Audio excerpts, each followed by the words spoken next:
edək ki, Yango, Bolt bu ölkədən çıxmayacaq. Dövlət qurumları bu işdə bir maraq göstərməyəcək. Ömür boyda bu beləsinə yalandan sertifikat al. Nə bilim, o nə, bu nə, ortada da heç şey yox. Ancaq halk balısı. Ancaq halk balısı.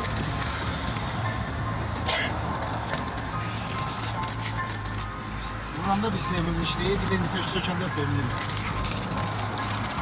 Yenə söküntü işləri gedir, əlbəttə. Cəmaət bezib. Maşınlar heyif olur. Maşından əlavə qiymətlər necədir? Sıfır. İstismara uğruyor yenə. Heyif oldu, maşınlar heyif oldu. Vallahi billahi heyif oldu maşınlar. Əziyyət çək, 200 manat verir. Reklam vurdur, axırda da bonuslar köçməsin.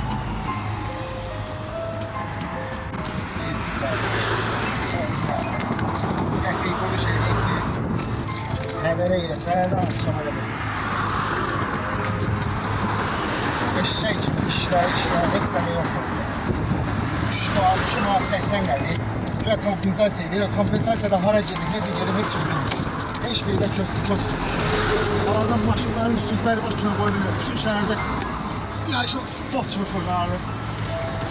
Sökün atın geçsin yalnız. Harika değil.